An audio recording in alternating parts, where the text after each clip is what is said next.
Ce lundi 7 octobre, le ministre du Redressement productif, Arnaud Montebourg, avait rendez-vous à l'Hôtel des Ministres avec les chefs des 34 projets de la Nouvelle-France industrielle.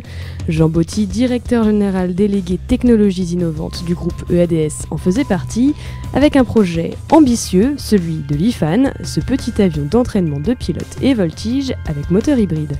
Cet avion aujourd'hui, il apporte de l'économie d'énergie, il apporte du silence, parce que la réduction de bruyance est énorme. Et donc, pour les petits aéroports où la bruyance est constamment un problème, là on aura un grand avantage.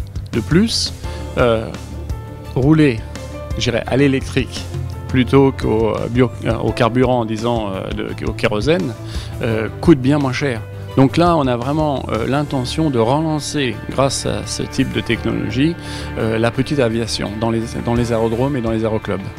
Un projet qui aimerait voir le jour aux alentours de 2030 avec des créations de postes et de l'embauche, mais aujourd'hui, impossible encore de donner un chiffre définitif. On veut le commercialiser, donc forcément ça va créer des nouveaux emplois. Vous dire combien, je n'en sais rien, parce que ça va dépendre du succès de cet avion.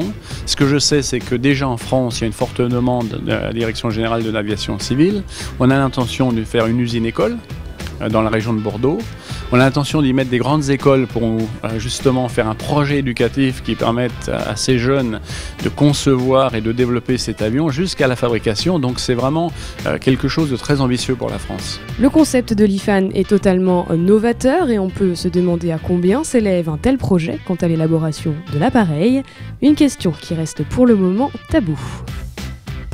Je ne peux pas le dire, voilà, mais c'est un projet extrêmement intéressant il va y avoir beaucoup d'acteurs, des acteurs principaux, parce que notre objectif c'est un avion d'apprentissage pour faire plus tard le gros avion, et donc on va impliquer des partenaires privilégiés dès le départ. L'IFAN, son moteur hybride et sa volonté de réduire significativement l'impact environnemental et la consommation a donc retenu l'attention d'Arnaud Montebourg.